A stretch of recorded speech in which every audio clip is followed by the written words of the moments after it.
magkaibigan. Amen. The best, magkibigan. Because God is love. Parang sinabi niya, God. Ganun lang kasimple, mga kapatid. Kasi alam nyo gusto ko magpatotoo sa inyo. Kasi sabi ng Diyos, di pa nililika ang langit at lupa Nakasama niya na tayo. At may plano na siya sa atin. So, ibig sabihin, He is the author and the finisher of our faith. Kilala niya tayo. Alam niya kung sino yung magiging tunay na tagasunod niya. Kaya Titus pa lang, huwag mo nang baguhin. Titus pa lang, may plano na ang Diyos sa atin. Patutunayan ko sa inyo. Kasi si Pablo may kapahayagan siya sa lahat ng bagay. Ipinahayag niya na Titus pa lang siya, may plano na ang Diyos sa kanya. Lahat tayo. Titus pa lang. Bakit? Nandito ka Kasama ka ng iglesyang itinatag ng Diyos Kaya Titus ka pa lang, may plano na. Kaya huwag kang magtaka sa naging buhay mo. Pasalamatan mo lahat na naganap sa buhay mo, masama man o mabuti. Kasi ang Diyos ang lahat ng gumawa. Siya ang nagpahintulot ng lahat ng bagay. Babasahin ko sa inyo pruweba. Galatians 1:15. Ngunit nang magalingin ng Diyos na siya sa akin ay nagbukod, buhat pa sa tiyan ng aking ina. O di Titus pa. At ako'y tawagin sa pamamagitan ng kanyang biyaya. Tinawag tayo sa pamamagitan ng biyaya. Awa Kasi kung titignan nyo ang buhay ko, lahat ng requirements papunta ako sa impyerno, nandun Lahat ng ang requirements papunta akong kulungan, nandun Lahat ng requirement na papunta akong hospital, nandun Lahat ng requirement papunta ako sa sementeryo, nandun din Ba't ako nandito ngayon? So may gumawa. Kasi maliit pa akong bata. Napapatotoo ko sa inyo, napakasama akong tao Biniyan mo, at the 6 years old ka pala, nagmamadyong ka na. 7 years old, nang-hold up ka na ng supermarket. Pagdating ng 13 years old, nagdudumuro ka na. Pagdating ng 17, nakulong na ako. Nahuli na ako. At the age of 17, may pasugalan ako. At the age of 25, tinawag ako ng Diyos. Hanggang sa oras na to. Alam niyo kung ano ang kaligayahan ko lang? Kasi tinanong niya nagdudumuro kami nung araw Sabi sa akin ng barkada, pare, ikaw ano ba ang gusto mong tama? Sabi ko, ang gusto kong tama, normal ako. Pero ngayon, hindi na pala yun ang gusto ko. Ang gusto kong tama, yung heaven. Yung worship. Gustong-gusto kong maranasan ng Shekinah glory. Kasi it's more than high Kasi yung marijuana, alam nyo, pag naabot mo na yung tugatog, nandun na Kahit umitid ka pa ng uputid ng kabodyan niya, o kahit anong malakas na marijuana na puro bala, nandun na yung taas, hindi na tataas. Kaya ang ginagawa namin, sinusundot namin ang alak para medyo maging balance. Pero kapag itong gustong-gusto kong maabot yung Shekinah glory. Pero may pumipigil sa akin yung katawan ko, hindi kaya. Kanina, papakyakan na sana sa Shekinah glory. Pero nararamdaman ko yung katawan ko, hindi kaya. Kaya ang solusyon ng Diyos, papalitan ng katawan. Glorified body. Makakaya na natin ang Shekinah glory doon sa langit. Dito, lang pahapiyaw lang himas lang paramdam lang. Buti nagpaparang, hindi tayo ikabod. Hindi katulad ng mga iglesia ngayon, itinatag ng tao, ikabod lahat yun. Walang Espiritu Santo sumasamba doon, ikabod yun. Para saan ang pagsamba kung hindi sa Espiritu katotohanan? Para saan ang pagsamba kung ikabod? Ang Israel naging ikabod. Kasi itong si Eli, may anak tong dalawa Samang anak nito Ang ginagawa nito mga anak nito sa tabernakulo, nagsesex sila doon sa tabi. Walang galang, masasama. Tapos nung mapanaban sila sa gyera, naghihintay si Eli, nakaupo sa bangko Napatay yung mga anak niya. Tapos may nag-report sa kanya, patay na ho ang mga anak niyo. Tsaka kabiglaan niya, nahulog siya sa bangko, namatay din siya. At sabi nung banugang niya, sabi niya, ikabod ang nangyari. Wala na ang Shekinah glory ng Israel. Ikabod na. Umalis na ang kaluwalhatian ng Diyos sa Israel. Kaya yun, huling-huling high priest mo si Eli. Ikabod na. Buti ang iglesia ng itinayo ng Diyos dito sa hindi tayo ikabod. Nararanasan natin ang sarap ng pagsamba. Meron pa ba kayong gustong kaligayahan sa lupa? Kasi nung bata ako, naranasan ko na lahat yan I enjoy my life. I'm a poor man.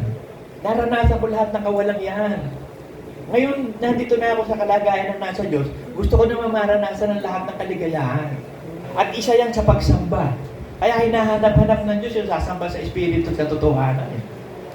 At mangyayari lang yan kung magpapakumbaba ka na. Kasi ako, ubod ko lang yabang eh. Elementary, bully ako eh. Ang dami kong binawalang yung mga ka-eskwela ko. Alam nyo, elementary pa lang ako, padala na magulang eh. Kasi inahapi ko yung mga bata. Yung mga ka-eskwela ko, tapos binibigyan ko lahat ng alias. At sabihin ko, ikaw, ang laki ng pisngi mo, si Monay ka. Tapos yung isabi ko, ikaw, para kang bayawak, si Balbakwa ka. Maliit pa, may mga alias na ako binibigay. Kasi sa mga anak ko, lahat ng anak ko may alias eh. Ang matindi, si Bilmuki Gastucci, Iwaldos eh. Matindi itong inilagay ko, dito eh. Naglalagay na ako ng mga alias. Pagdating nung high school, ganun din. Padala din ng magulang. So kung titignan mo, nakasulat sa Bible, malalaman mo ang bata kung sa isa pupunta eh. Kung magiging masama ang pupunta, sa gawa niya nung maliit pa siya. So kaya sabi ko sa inyo, lahat ng requirements ko, hindi ako tatanggapin ng Diyos eh. Hindi ako pwedeng tanggapin ng Diyos eh, kung ang magiging requirement niya, yung kasamaan ng tao. Pero tumitingin siya sa puso eh. Alam niya sa atin kung sino yung mga gangster na magiging Kristiyano. Alam niya sa atin yung masasamang tao na gagawin niya. Si Pablo. Akala niyo ba mabait si Pablo? Killer yun eh. Pinagpapapatay niya sumasampalataya nung araw sa The Way. Eh kung may plano ang Diyos sa kanya, dahil kaya sabi niya, Pitos pa lang pala ako, may plano na eh. Kaya pala na-experience niya yung gano'n, kaya ako pala na-experience yung gano'n. Kasi gagamitin ng Diyos to, makapagpapatotoo ako. Na ako binago ng Diyos. Ang Diyos ang tumulong sa akin, di ako. Yun nga lang, pagiging addict, sino makakakontrol ng pagiging addict? Eh, addictive yung mga droga. Ang hindi ko na-control nun, talaga yung sugal. Pero ngayon, na-control ko na, lately. Ginamit na naman ni Satanas yung Texas, power.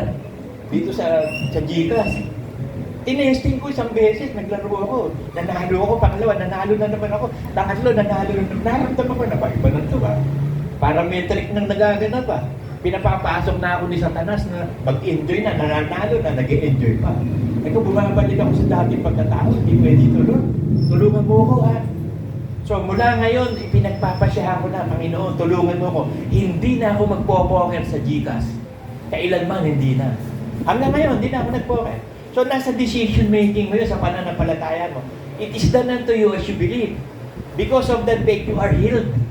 Kasi yung pananampalataya mo na bago ka nila lang, pag pinaniwalaan mo yun, bago ka.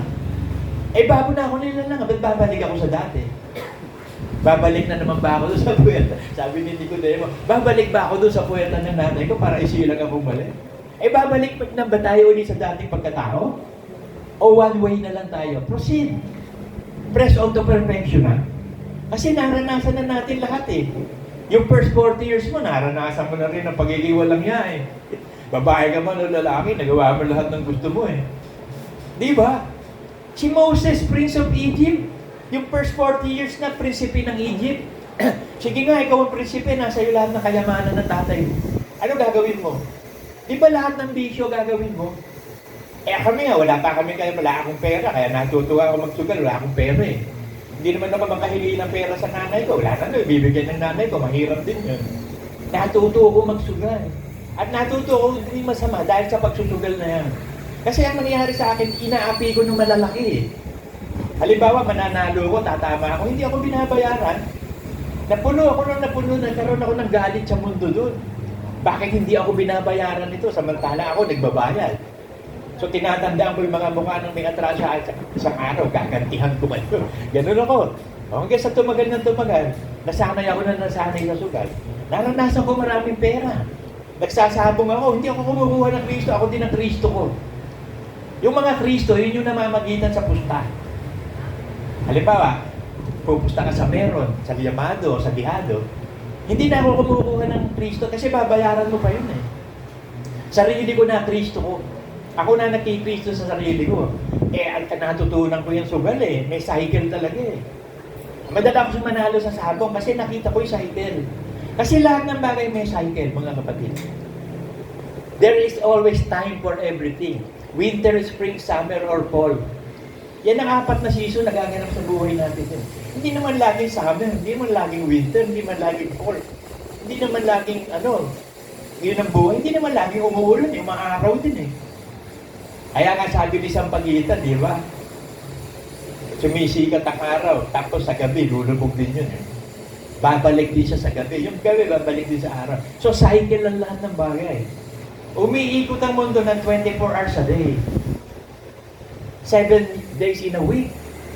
So, lahat ng bagay may cycle. May circadian rhythm. Yung pagtulog mo, circadian rhythm yun. Kaya ang laki ng sweldo ng mga ano tawag sa inyo, call center agent. Malaki sweldo. Bakit? Sinisira niya ng circadian rhythm ng tao. Kasi pag nasira circadian rhythm, mawawala sa alignment sa cycle. Kasi kailangan ng tulog ng tao, may oras ka ng tulog, may oras ka ng gising. Lahat ng mga hayop may circadian rhythm. Hayop yun, kaya dire-diretso ang tao. Pag hindi mo natutunan ng circadian rhythm mo, ang hirap matulog, magkaka-insomnia ka. So ano-ano pagkagagawin mo. Pag natutunan mo na yung circadian rhythm, doon na yun eh. So may rhythm, may cycle lahat ng bagay. Yung cycle natin, yung first 40 years natin, bata tayo, nagawa natin lahat ng gusto natin. Naging masama tayo lahat. Kaya sabi ng Diyos, wala nang mabuti, lahat masama eh. All fall in the short and the glory of God. For all has sinned, and the wages of sin is death. So yun ang ginawa ng Ama. At inialay ng Panginoong Isus ang kanyang buhay. Pakitama nga yung electric fan sa akin. Ayan, salamat. Umiinit eh. Nag-aapoy. So, balik tayo. So, yung balik tayo sa circadian rhythm, ha? Kasi kapag ikaw nasanay sa isang bagay, merong habitual ang tao eh. Pag nasanay ka na sa dating pagkatao, ang hirap mo balik sa bagong pagkatao. Pero pag nasanay ka naman sa bagong pagkatao, hindi ka babalik sa luma. Makikita mo, wala ka nang gana sa mundo. Ang gusto mo sa langit na. Wala ka nang gana sa bisyo. Ang Diyos ang gumagawa na, naalis na yung gana. Hindi ka na makasanlibutan, yung Holy Spirit gumagabay na sa iyo. Hindi ka na nagsusugal, hindi ka na naglalasing, hindi ka na nagbababae. Samantalang nung bata, sabi sa inyo, lahat ng bisyo, alak, babae, sugal, durog. Mag-mention pa kayo ng iba, gagawin ko pa rin nung araw. Kasi malaya ako nung bata, natutunan ko maging malaya. Kaya yung kalayaan yun ang ginamit ng Diyos. Ipina-experience na sa akin lahat ng gusto ko. Alam niyo ba nung araw, wala akong kinikilala tao? Kahit nanay, tatay ko, hindi ko kinikilala. Wala, kayo lahat sa akin, gagawin ko gusto ko. Yung isang utos ni Satanas, yun ang ginagawa, do what thou will. Gawin mo gusto mo. Minsan lang mabubuhay sa lupa, di gawin mo na gusto mo. Ang gusto ko, magpayaman eh. Kasi pag mayaman ka, mabibili mo lahat eh. Nung nandun na ako sa top of the world, nandun na ako sa tuktok na magiging milyonaryo na ako, yun na yung nandun na. Pinapili na ako ng Panginoon. Para sabi kay Jesus, ayan, nakikita mo lahat ng kayamanan yan. Bibigay ko sa iyo, sumamba ka. I will also worship God. Bali, wala lahat ng kayamanan sa mundo. Iiwan mo yan. Ang gawin mo, i-experience mo yung kayamanan ng mundo dito pala sa lupa. Kaya sabi ng Ecclesiastes, mabuhay ka man ng 1,000 taon, pero hindi nasiyahan ng puso mo, para saan ang kayamanan mo? So, ang pera, ginagastos lang yan dito sa lupa. Ngayon, kung marami ka ng pera, ngayon kung wala, edi magtiis-tiis ka. Pero pag nandito ka na sa lupa at pinagpapala ka na ng Diyos, gawin mo lahat ng makakabuti sa'yo, bilhin mo lahat ng makakabuti sa'yo. Kasi ang gabay ng Diyos mula pa ng bata, mga kapatid. Hindi pwede kayong hindi maniwala sa akin, pero i-roll on BTR niyo yung buhay niyo. Minsan pag nakahiga ka, mag-meditate ka. Tingnan mo yung naging buhay mo, nung maliit ka, nung lumaki ka, ano nangyari, ano yung pinaggagawa mo. Tapos hanggang sa dumating ang panahon na naging Kristiyano ka. Hindi mo mariresist ang call of God pag anak ka ng Diyos. Kasi nasa pitos ka pa lang, planado na ng Diyos eh. Lahat na nangyari sa akin, planado ng Diyos. Ilang beses na ako parang mamamatay, pero di ako namatay. Ang muling-muling, dali ni Satanas sa akin, stroke eh. Di pa rin niya ako napatay. Ngayon, ang ginagawa nila niya sa akin, mambuwisit. Ang pambubuwisit ni Satanas sa akin, yung pag may ginagawa na ako, nakatuto ko sa ginagawa ko, lalo't maliliit na binumotivate. Pag may nalaglag, yan, wala na. At sabi ko, kayo, pag may nawawala sa inyo, huwag niyong hahanapin. Kasi pag hinahanap mo, hindi mo makikita. Pag sinabihan mo pa yung mga anak mo, mabubuwisit ka dahil hindi rin maghahanap yun eh. Maiinis ka na. So, huwag mong hanapin. Makita mo isang araw, on your face. Makikita mo yun. Hindi mo hinahanap. Nung araw, di ba, naghahanap tayo ng mga tupa? May nakita ba tayo? Nag-ibanghelyo kami, may nakuha bang kaluluwa. Pero nung hindi kami mag-ibanghelyo, may binigay na kaluluwa. Kasi yung Diyos ang hahanap ng tupa niya, hindi tayo. Baka mamaya yung mga hanap mo, may tupak eh. Dam mo pala yung kinuha mo, nilagay mo sa mga trigo, sisirain lang yung trigo. Pag ang Diyos ang humanap, perfect. Perfect choice. Kaya ipaubaya mo lang sa lahat ng buhay mo. Huwag kang mag-alala. Don't be anxious of anything. Dadaan din niya, matatapos din niya problema. Yung problema, hindi iniintindi. Dadaan lang yan eh. Pag dumaan ang problema, huwag mo tatambayan. Yung iba, tinatambayan ng problema eh. Dumaan ang problema, tinawag pa eh. Nakipagchismisan pa eh. Pag dumaan ang problema, let it go. Kaya mo dumaan. Madaming kasamang sasabihin sa iyo yung problema. Hanggang sa madagdagan yan, napakarami mo ng problema. Pero wala naman nangyayari sa iyo, sa isip mo lang. Kaya sabi ni Corita eh, ang lahat ng bagay nasa isip lang. It's true. Because you are what you think eh. Kung ano iniisip mo, yun ka. Eh ba't di mo isipin na makalangit na bagay para doon ka pumunta? Ba't mo hindi isipin ang lahat ng bagay na kapayapaan para maging payapa ka? Ba't isip ka ng isip ng problema? Hindi ka nagka-depression ka tuloy. Huwag kang pag nararamdaman mo ng problema, iniisip mo, itigil mo na. Mag-thanks ka na lang. Kaya ako natutulog, alam nyo, nagtatanks lang ako.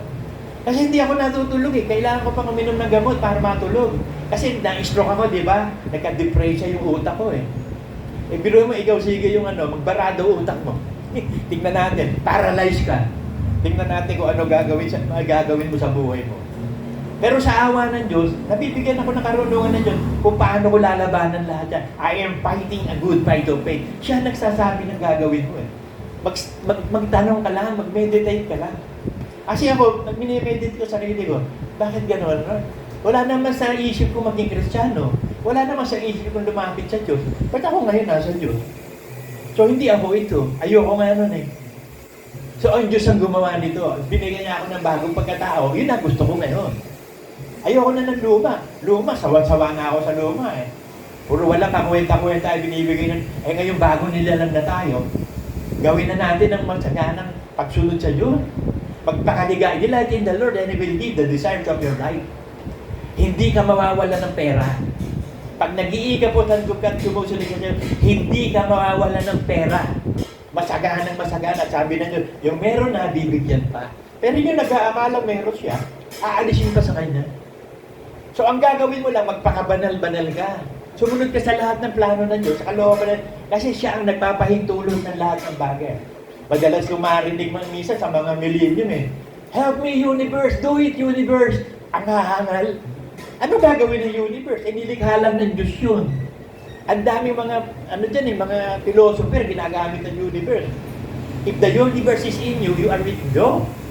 Pwedeng baguhin ng Diyos yan. Sisirain niya nga buong universe. Diyos ang nagpapahintulot, hindi universe. Meron pa silang law of attraction, ang dami-dami. Hindi yun. Kung ano tinanim mo, aanihin mo. May mga law of attraction pa sila. Kung ano-anong law. Yun lang ang law of God lang. Huwag kayong susunod sa mga philosopher na matatalinong tao. Wala sa Diyos ang katalinuhan ng tao. Word of God lang ang batayan. Kung ano sinasabi ng word of God, yun na yun. Hindi na mababawasan yun, hindi na madadagdagan yun. Ecclesiastes 3:14 niya tayo. Tingnan natin kung tama.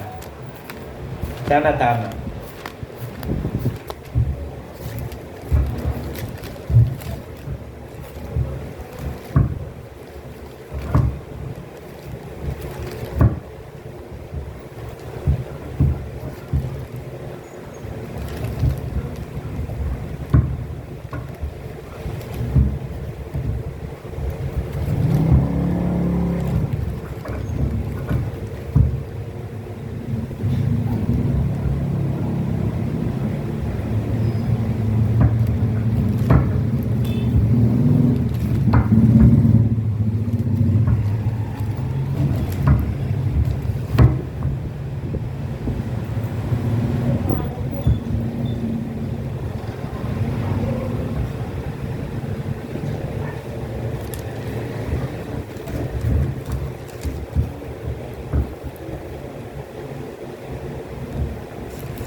Nawala.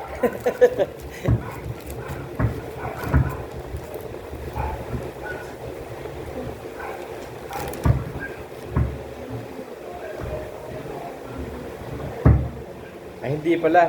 7 pala. Ay, mali. Mali pa rin.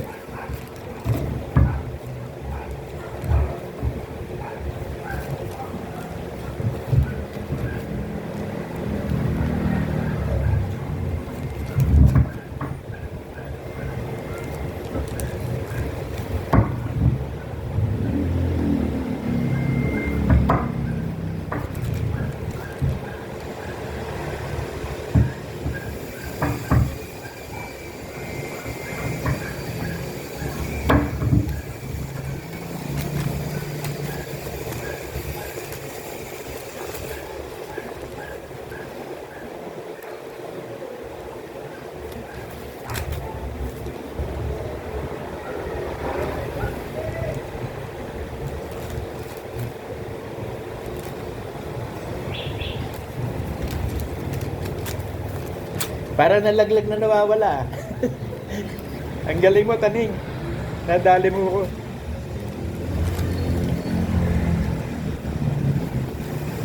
Google na lang. Ha? Google na lang. Eh, mawawala naman ako dito sa taping. Kasi nasa nasa notes ko yun lahat eh. Makikita ko rin yan. Maghintay kayo may oras pa. Patiently lang. Sige. Saan ba natin yun? God has made all things beautiful in His time. Nandiyan. Ang galing mo, kid. At wala nang maibabawas pa o maidadagdag pa sa ginawa ng Diyos. Kaya walang evolution theory. Kayo maniniwala sa evolution theory. Yung nilikha ng Diyos, hindi na mababawasan. Kaya hindi mo kailangan ng plastic surgery. Pag ginawa ka ng Diyos na ganyan, okay na yan, wala ka na ibabawas, idadagdag dyan. Yung iba, wala, hindi niya alam niyo ba, God makes all things beautiful in His time. Yung number, hindi ko makita eh. At ginawa ng Diyos ang lahat ng bagay na hindi na kailangan bawasan pa o dagdagan pa. Ba't yung iba nagpapa-plastic surgery, nasisira tuloy yung mukha? Tingnan mo si Michael Jackson, naging maskara na lang yung mukha. Tingnan mo si Madam Uring, naging manika na lang. Kasi ano yan eh, nasisira ang mukha mo. Kasi chemical ginagamit yan eh. Pero yung burahin yung mukha mo, palitan ng bago. Ano magyayari doon? Bumayad ka pa, pero banda uli, makikita mo, sama ng resulta. At nakita ng Diyos, sabi, saan gano'n ba yun? Anong version? Nakita ko na kung saan may katarungan, naroon ng kasamaan. Kung saan ang katuwiran, nandun ang kasamaan. Magkakasunod yun eh. 13, 14, 15. Tingnan ko nga kung makita ko yun. 14, 15, 16 yun eh. Chapter na lang ang kailangan. Balik ko dito. Hindi ako makakapayag na hindi ko makita eh. 14, 15, 16. Kung ano to, kay Soriano, kuha na tong number na to. Ang alam ko lang, yung word ko, yung number, hindi ba? 14, 15, 16.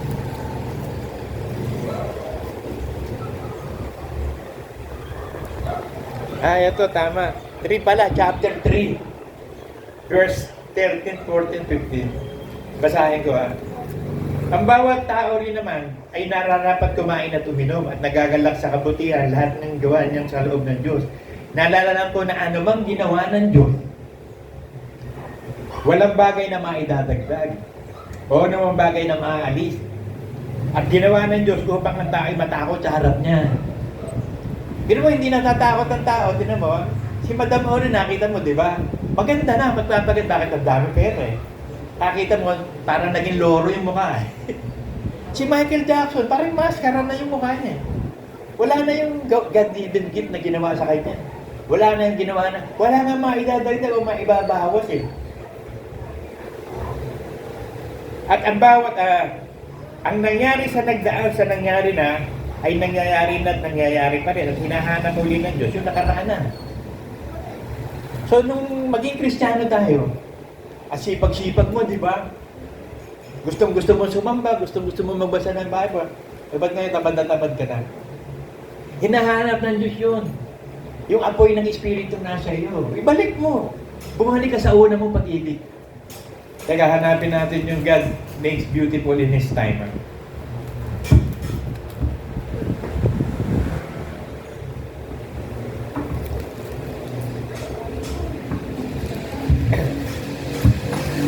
wag na. Sayang ang oras eh. At least masabi ko na sa inyo yung walang maidadagdag, maibabawas. Wala akong number ng word of God na yun eh. Everything God makes beautiful in His time. Ano? 3:11. Eh, nabasa ko na yun. 3:13 pala. Balikan natin. Para marinig natin. Tapos pala ako ba? Dapat pala, umpisahan ko 11.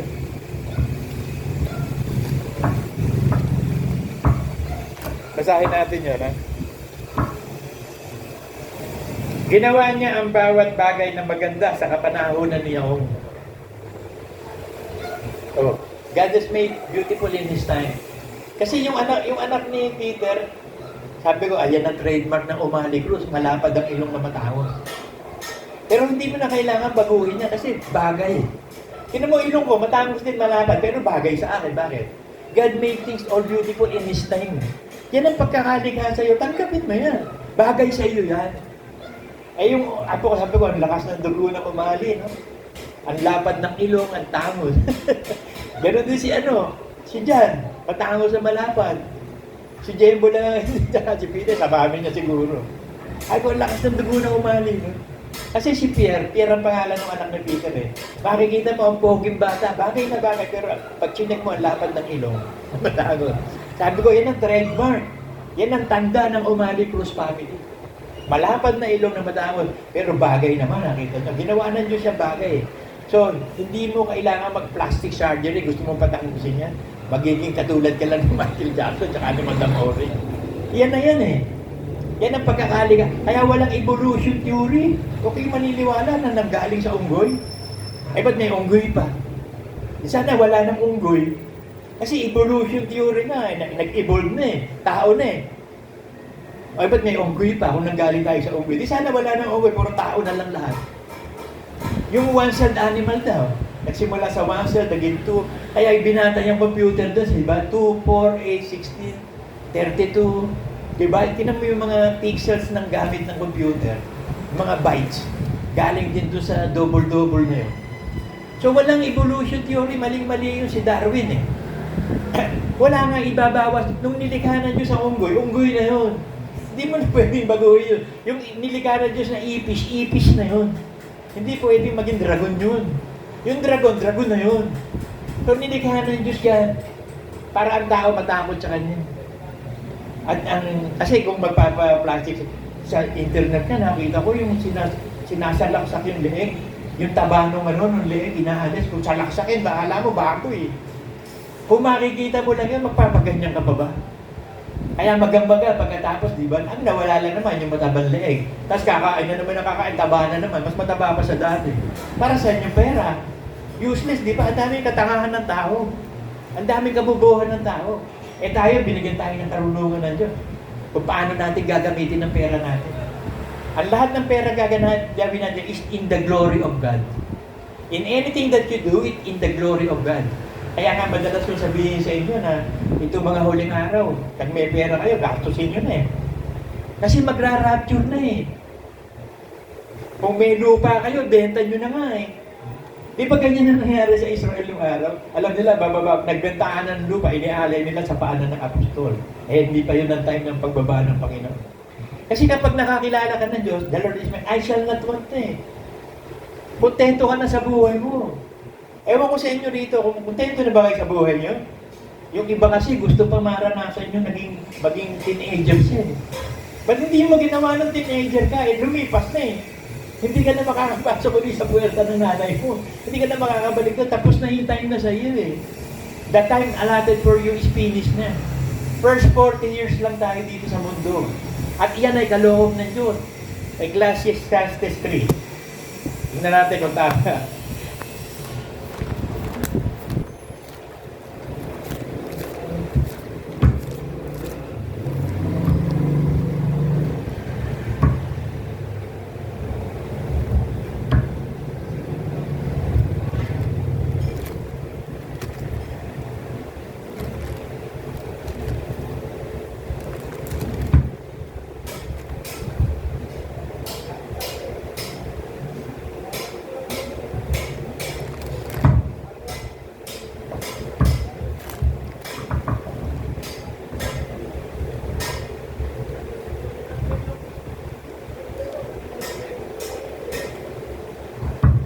At 13 pa, 3:13.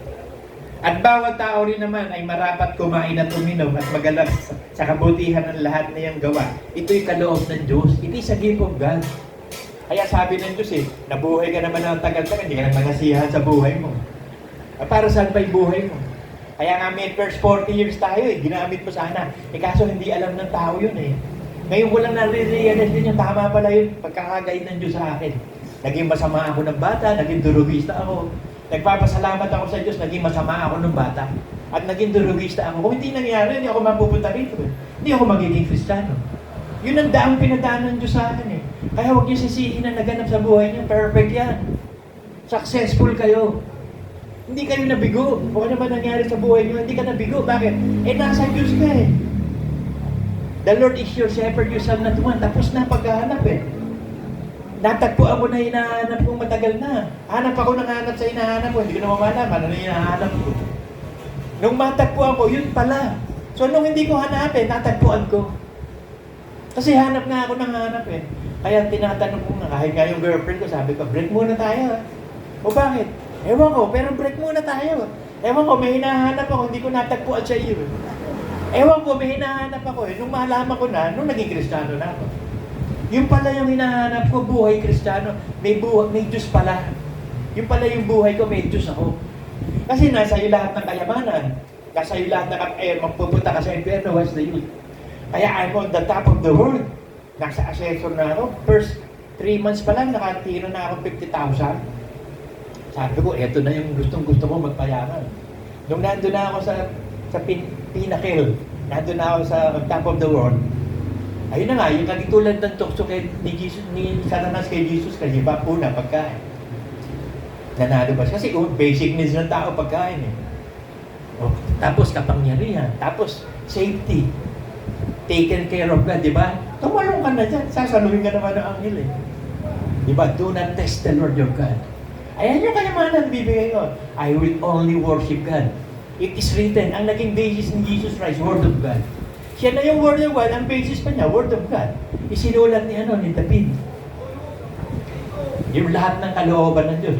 Kaya meron dito nakasulat sa si Solomon pala. Proverbs 30.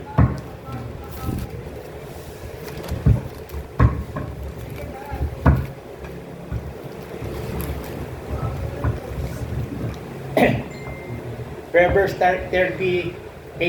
Basahin natin Kailangan ganito rin na maging kaisipan natin.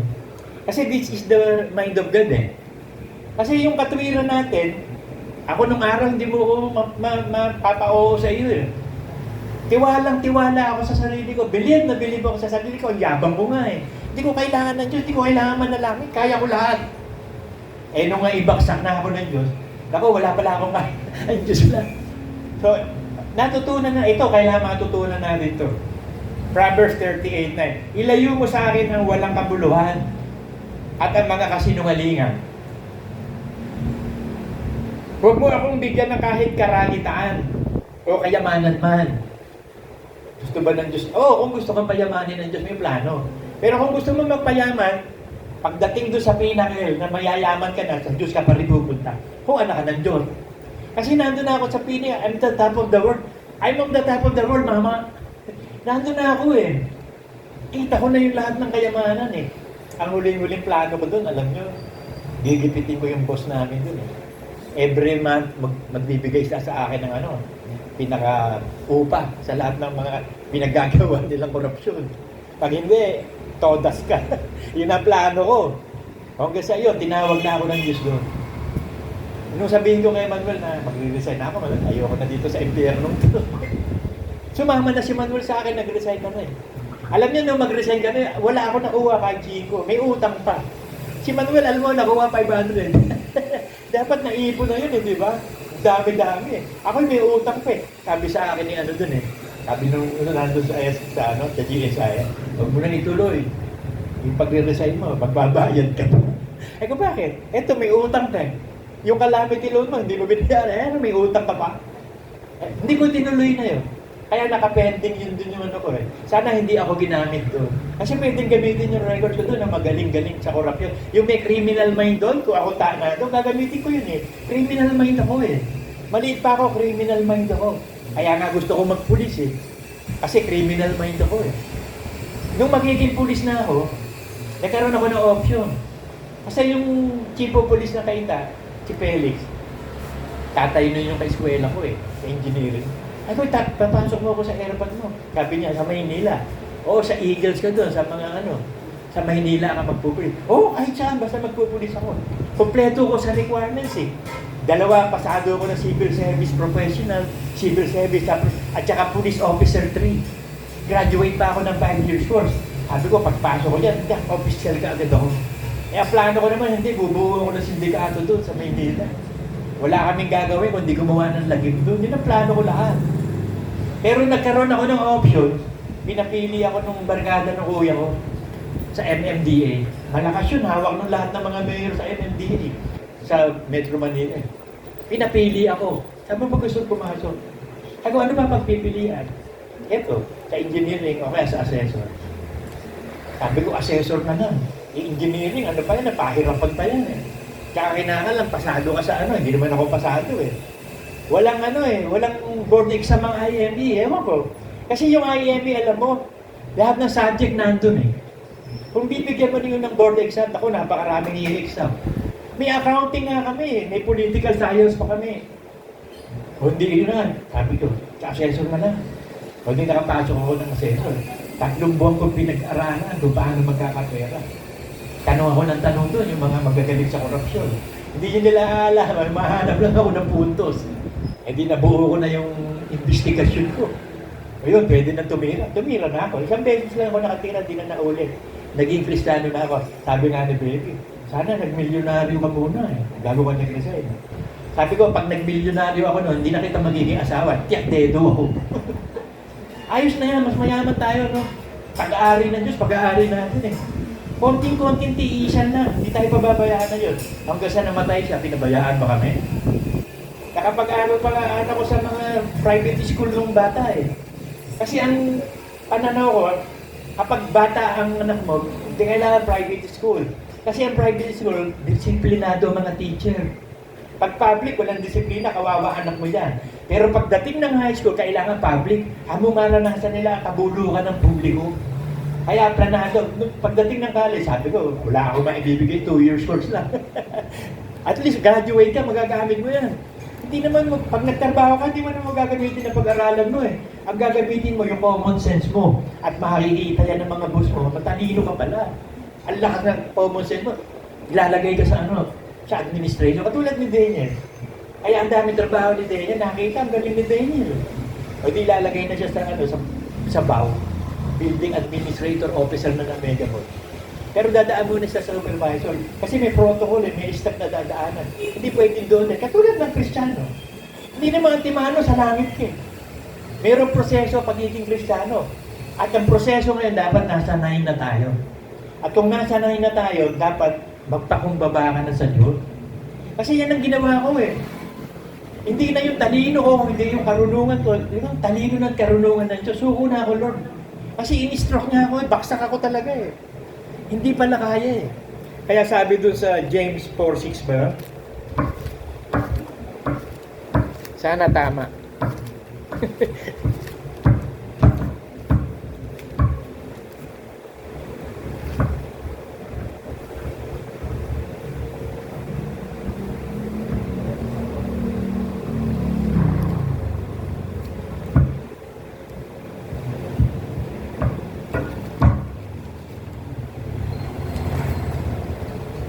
James 4:10 pala, hindi 6. Basahin natin. Magpakababa kayo sa Panginoon at Kanyang itataas kayo. So ano ibig sabihin ng magpakababa kayo sa Panginoon? Nung araw kasi hindi ako nagpapakumbaba sa Panginoon. Yung gusto ko, yung isip ko, karunungan ko, kaalaman ko. Pero nung maging Kristiyano na ako, napahayagan ako ng Kristo, hindi pala yung isip mo. Hindi pala yung karunungan mo, kundi isip ng Diyos, karunungan ng Diyos. At ang karunungan ng Diyos si Kristo. Eh yun ang ginawa ni Satanas eh. Una siyang kumain ng pagkaalam ng tama at mali. Tapos in-apply niya yun sa tao kay Eva. Kasi hindi niya matukso si Adan eh. O di si Eva, pumagat si Eva. Eh alam din ni Eva, hindi naman makakapalag si Adan. Dinaya rin naman niya si Adan. So, ganun ang sistema eh. Ang Diyos kasi natin, ibang klase talaga siya eh. Maliit ka pa lang, ihahanda ka na. Ako, lahat ng vices, lahat ng problema, lahat ng nakakatakot sa mundo, naranasan ko. Bakit? Magiging pastor ako eh. Meron ako isi-share. At yung isi-share ko, true to life yun. Hindi ako nang bobola. Hindi made up stories yun. Hindi fables yun. Reality yun. Kaya ako madalas magpatotoo sa inyo na ako masamang tao. Kasi ang pagpunta ni Kristo dito, hindi siya mabubuti. Pumunta siya dito para sa masasamang tao na magsisisi. Hindi doon sa righteous. Yung lahat ng righteous sa impyerno pupunta yun. Nababatay sila sa tama at mali. Eh di ba ganun tayong lahat? Kumain tayo ng bunga ng pagkaalam ng tama at mali. Sino mo si Eva, si Adan, baby. Pero ang pagka-baby nila, ang laki. Hindi na pinadede, hindi sanggol. Pero inosente yan, walang alam yan. Kaya sabi, ang sanggol ay walang karanasan sa katuwiran. O paano ibabautismo yung sanggol? Kabubuhan na naman ng mga pare. Ba't ibabautismo yung sanggol? Ano malay niya sa pananampalataya? Hebrews 5:13.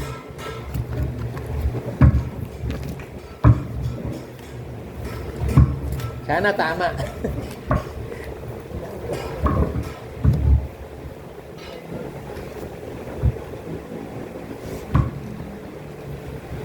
Ayun, nakachamba, 5:30. Sapagkat bawat tumatanggap ng gatas ay walang karanasan sa salita ng katwiran. Kapag siya isang sanggol. May alam ba sanggol sa pananampalataya? May karanasan ba siya sa katwiran? Wala. Inosente yan eh. Kaya si Eva at si Adan, inosente yun eh. Pero nung magkaisip na, paano nagkaisip? Kinain nila yung pagkaalam ng tao, di nagkaisip na. Tingnan mo yung mga bata, pupunta ng langit, pero pag nagkaisip na, lako, pipiliin na nila yung sanlibutan. Hanggang sa mahawahan na, sasama na sasama. Lalo nasa labas ka, katulad ko. Lumaki ako sa kalye. Eh nanay ko, nagtitinda din sa tindahan niya, hindi ka nakasikaso. Lumaki ko sa kalye. Paglaki ko sa kalye, kinawawa ako ng mga tao. Kaya nabuo sila rin dito na, bully. Sa mga taong gumawa ng kasama sa akin, naghihiganti ko sa kanya. Masama ang mga tao sa labas. Kasi nga, sanlibutan yun eh. Natutunan ko maging masama. Ngayon, kinarir ko na yun. Kinarir ko na yung pagiging masama. Para si Satanas. Nung gustuhin niya maging Diyos, kinarir na niya yung kasamahan niya. Eh, hindi naman siya pinatawad ng Diyos kasi alam niya na lahat ng bagay sa langit eh. Kilala nila ang Diyos eh.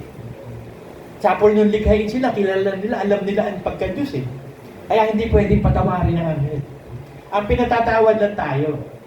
Kasi hindi naman tayo anghel. Hindi, tayo, inaalala ng Diyos, galing tayo sa Alikapok. Hindi naman tayo nilikha ng Diyos na antimanon, heavenly being. Hindi naman nanggaling sa Alikapok ang anghel eh. Hindi rin nanggaling sa, sa laman. Ang nanggaling sa Alikapok, si Adan lang. Tapos, kinuha sa tadyang, si Eva. So si Eva, naging laman, hindi ipinanganak ni Adan. Hindi katulad ng Ama, ipinanganak si Kristo sa Espiritu. At tayo ipinanganak din sa Espiritu. So lahat tayo nagkasala. We fall short of the glory of God. So kailangan ng solusyon si Kristo. Ibinigay si Kristo ang solusyon sa atin. Pag hindi mo tinanggap ang solusyon, hindi na-solve ang problema mo. You must be born again. Born from above. Eh alam na ng Diyos yun eh. Tayong lahat magiging Kristiyano. Magiging matapat sa bandang huli. Isang sample si Mabel. Mabel, ang tagal mo na wala, di ba? Kung pwede mo sagutin ito o hindi, ba't ka bumalik? O pwede mo hindi sagutin. Di ba? May vacuum sa puso mo. Yung una mo pag-ibig, binalikan mo, di ba? Kaya salamat sa Diyos. Ikaw lang ang nakabalik. Breaking the record. Lahat ng umalis sa LCJ Ministry, walang nakabalik. Ikaw lang. Kaya magpaano ka naman? Magpakain ka. Alam mo, ikaw lang. Breaking the record. Ikaw lang. Sa lahat ng record, sa Las Piñas, may nawala dito, nakabalik po. Dito sa Palatio, ang daming nawala. Si Lulu, si Roger, si Nahal, nakabalik ba? Nag-attempt na bumalik. Pero dala-dala pa rin yung karunungan nila. Hindi na sila pinabalik ng Diyos. Pero mo, dapat babalik ka, inosente ka dapat ulit. Sanggol na walang alam. Eh hindi, may alam na eh. Pero mo, sabi ni Roger, babalik ako doon. Pero pagbalik ko, pastor ako ha. Sabi ko, tinan mo ito, gagawin ba ng Diyos na pastor ito? Eh ako yung pastor, tinuturuan na ako kung anong gagawin ko. Paano gagawin pastor ng... Pastor ni Satanas, pwede. Pero mo, pagbalik niya daw, pastor na siya. Naiinggit siya sa akin eh. Nakita niya yung mga records ko ng Tyson. Hindi pa siya nung naglilikod ng pastor siya, may records na siya ng Tyson Toberi. At lahat, talagang lahat, ninigaluhan nga ako niya ng Bible. Mahal yun, yung dates. Hindi ko rin nagagamit hanggang sa kinain ng anay. Lahat pinautang niya dito. Nung hindi nagbabayad, ginamit ang pulpito. Sabi niya, yung mga may utang, magbayad. Yung bis na mag-preach ng word of admonition, yung may utang, magbayad. Hindi kayo nagbabayad. Ba't mo pinautang? Tapos sisingilin mo. Samantalang sabi ng Bible, pag may umutang sa'yo, huwag mo nang isipin bayaran ka. Sa kanya na yun, for good na yun. Pag may humihingi sa'yo, bigyan mo, huwag mo pahihindihan. Kaya lahat ng humihingi sa inyong pulubi, bigyan nyo. Ngayon, maging discerning ka lang sa pagbibigay. Ba't mo bibigyan yung pulubi na yan, na nagkukunwari pulubi? Eh di, piso lang ibigay mo. Pero yung makikita mo, talagang mahirap talaga. Balakihan mo naman ang bigay mo. Maging discerning tayo. Sa lahat ng bagay, meron tayong gift of discernment. Binigyan tayo ng Holy Spirit to discern. May anointing tayo ng Holy. You will know what is the truth, what is wrong, and what is right. Truth, Jesus Christ. Hindi yung kaisipan natin. Kasi ako, kaisipan ko nung araw eh. Sabi na kuya ko, kasi ano yan eh, scholar sa UP yan eh. Mula elementary hanggang high school, honor student. Sabi niya, saan ka ba papasok magkakayo? Sabi ko, saan ba maganda? Sa UP ka. Eto, bibigyan kita ng bumuha ka ng exam, entrance exam. Sabi ko, ayoko sa UP, walang sinihan dun eh, puro puno ang nandun. Magiging unggoy lang ako. Puro puno nandun eh. O ngayon, nagpupunta kami doon para maglakad sa UP. Ayoko, gusto ko yung maraming sinihan eh. Kasi magbubulak-bulak naman ako eh. Ba't ako pupunta sa UP? Magiging hadlang pa yung pag-aaral sa ano mo, sa bisyo mo. Kaya pag ikaw nag-bisyo, hadlang ang pag-aaral. Pag nag-aaral ka naman, hadlang ang bisyo. Ano ginawa ko? Pinagsama ko yung pag-aaral at bisyo. In both worlds. I am happy in both worlds. Nag-aaral ako, nagbibisyo. O siya naman nakakita, no? Sabog na sabog, kumuha na exam. Tapos sasabihin ng teacher, nakadrag ka, no? Opo, nakadrag ka ako. Nakainom ka na, oo, nakainom ako. Eh, talaga naman yun ang totoo eh. Alam niyo yung na-experience mo sa duro, ganun yun? Na-experience mo sa marijuana. Pag ikaw matalino, nakatira ka, lalo kang tatalino, pag bobo ka, mabobobo ka. Depende sa personalidad ng tao yung tama eh. Yung high, no, kaya lang tumitigil yung tama ng marijuana. Kapag hanggang dito na lang. Ay gusto ko mas high eh. Kaya tinawag ako ng Diyos. Para ma-experience ko si Kaina Glory. High yun eh. Yun ang talagang high. Nasa 7 cloud ka eh. 9 clouds ba o 7 clouds? Cloud 9. Yung euphoria. Minerva eh. Yung euphoria. Yung rapture. Ecstasy. Walang kahulilit na kaligayahan. Pero magaganda pa rin pag bumawa si Kristo. Yung ecstasy na yung ngayon, hindi natin mararanasan yun. Hapyaw lang. Gustong-gusto mong abutin, mararamdaman mo yung presence of God. Kanina nga eh. Praising pa lang, nararamdaman ko na yung presence of the Holy Spirit. Hanggang sa nag-worship tayo, nandun. Pero gusto kong abutin yung sikahin na talaga eh. Sabi ko, Lord, sige na, sikahin na. Hanggang sa sumasakit na naman ang likod ko. Kasi may problema ako sa spinal cord. Alam niyo ba, hinihingan ako ng 1.750 million gagamutin itong spinal cord ko. 5 eh. 5 discs yung opera na yung isa 350,000. Eh 5, 2 doon sa cervical spine, 3 doon sa lumbar spine. Ako, hindi. Ako, Lord, hindi. Kahit may pera ako, hindi ko pagagawa. Ikaw ang pag-asa ko. My body will heal my body. O sa awa ng Diyos, nakakalakad pa naman ako araw-araw. Naglalagay lang nga ako ng filter dito sa bewa para medyo lumakas. Pero minsan, hindi ko na rin ginagamit. Meron din akong support sa tuhod. Kasi yung kalimang paa ko, bakal eh. Yung kanan mo naman, may arthritis. Tsaka osteoporosis. Talagang, dinidismobilize ako ni Satan. Ayaw niya ako pakilusin, ayaw niya ako pagkalitain. Pero yung nasa akin, he that is in me is greater than he that is in the world. Wala siyang magawa. Kaya ang ginagawa na lang niya sa akin, busyitin ako araw-araw. At ang pagbubuisit na pag may ginagawa ako, guluhin ako. Eh natututunan ko naman mag-focus. Kahit hindi ako makapag-focus, nakapag-focus. Training ng Diyos yun eh. Kasi humuhubog ang tenga ko. Sige, mag-focus ka, humuhubog ang tenga mo. Ano nyo, lahat ng training ng Diyos sa akin ang hirap. Kaya sabi ko, Lord, sana hindi maranasan ng iglesia ito. Ako lang. Sana ako lang itong mayroong ringing of the air. Ang hirap eh. Hindi kaya. Sana ako na lang yung na-stroke. Ang hirap ng na-stroke, hindi ka makakalakad. Buti na lang, yung pagsasalita ko, hindi binira. Kaya sabi ko, sana walang utak eh. Kasi ang utak may division, may memory, may mobility, may speech, may comprehension. Pag na-damage yun, yung vision, wala na. Eh kung walang utak, di walang madadamage. Alam niyo, walang siraulong tao. Ang nasisira yung utak, kaya nasira ulo. Ang isip, hindi nasisira yun. Sabi ko, sana walang utak, isip lang. Eh problema, tao tayo. So, nilagyan ng utak. Ang problema, kailangan mag-secret ng tamang chemical balance sa utak. Dapat mag-secret niya ng endorphins, dopamine, serotonin, oxytocin, melatonin. Dapat mag-ano yan para mabalanse. Magkaroon ka ng euphoria. Tamang cocaine. Tamang marijuana. Meron sense of well-being. Kasi pag ikaw nakakokain ka, ang dami nagkokokain. Dahil nga si John F. Kennedy nagkokokain. Pag mag-i-speech, nagkokokain eh. Kasi lumilinaw ang isip eh. Ganon din ang marijuana. Pag hindi ka sobra sa marijuana, ang ganda ng isip mo eh.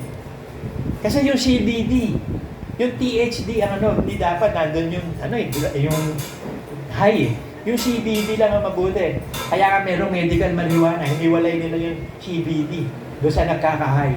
Kasi kung buong marijuana, hindi pwedeng igamot sa'yo, magiging high ka dun eh. Mababago karakter mo, mababago emotion mo, mababago pa. Yung CBD, ginagamit na gamot ngayon yan sa depression, sa epilepsy, sa Alzheimer's disease. Galing sa marijuana yon. Ewan ko lang dito sa Pilipinas, bakit ayaw na ipahintulutan magkaroon ng medical na marijuana yun. Mahusay yung hindi naman marijuana, medical marijuana. Iba yung sa marijuana, sa medical marijuana. Yung medical marijuana, kinuha na yung advantage, iniwala yung disadvantage. Kasi tayo lahat ng bagay may advantage. So ang piliin mo, yung may advantage, pagkain, prutas, mahusay yan, pero may disadvantage pa rin yan. O meron ka ng diabetes, hindi na dapat magkakain ng matatamis. Pero mahusay yung prutas kung wala kang diabetes. May advantage lahat ng bagay. Ang gawin na lang natin, yung hyperacidity, may disadvantage. May mga pagkain, hindi ka dapat uminom o kumain ng magpapahyper, pero makakatulong naman sa immune system. So ang ginawa ko, kasi yung kasuka-suka juice ko, hindi mo maiinom talaga yan, puro acid yun eh. Ang ginawa ko, sinanay ko na lang ang tiyan ko sa hyperacidity para mainom ko yung sumasuka juice. Kasi ang epekto ng hyperacidity, hindi nasanay na, yung advantage na maguhuhan, lalakas ang immune system. Kaya sabi ko sa inyo, hindi ako magpapa-inject niya yung COVID-19. Ang lakas ng immune system ko, no? Kasi nga, ginagamit ko nga, naubusan na ako ng banaba, wala na ako makita. So, tigil na ako. So, naghahanap ngayon ako ng magagamit ko. Sa internet, naghahanap ako yung mga organic na ipapalit sa gamot. Kasi yung gamot, synthetic yan eh. Yung metformin, yung losartan, gamot sa high blood, puro may effect yan on the long run. Dapat ang mainom mo, yung walang effect eh. Saan yun? Mga organic dapat. Paano mo gagawin yun? Pagpipilitan kang bumili sa internet yung mga organic. Pipili ka ng mga advantages lang sa internet na bibili mo. Para replacement ng gamot mo, wala ka na maintenance. Replacement na lang. So, ganun mga kapatid eh. Kinakailangan magkaroon tayo ng pagpapakumbaba sa Diyos. Magpakumbaba ka, yung karunungan ng Diyos ang gagawin, huwag yung karunungan mo. Kasi ako, sobrang dunong ko eh. Sobrang galing ko, kaya yun, nadiskwaya ako. Sobra akong tiwala sa sarili. Kaya sabi, tiwala ka, di tinira ka. Parang si Jacob, tiwala sa sarili, in-stroke siya. Nabaldado si Jacob, di ba? Tinira yung yung hip, yung paa niya, kaliwang paa. Nagbaldado siya, na-stroke siya. Hindi umasa na siya sa Diyos. Ganun din ako eh. Kung hindi ako na-stroke, paano ako aasa sa Diyos? Kaya lakas na tiwala ako sa sarili ko. Sabi nga ng Jeremiah eh, curse is the man who trusts in man. Sinusumpa ang umaasa sa tao. Mapalad ang taong walang ibang inaasahan kundi ang Diyos. Ayun na. Jeremiah 17. Ayun na. Mga kapatid, ayun na. Kakagulo na eh.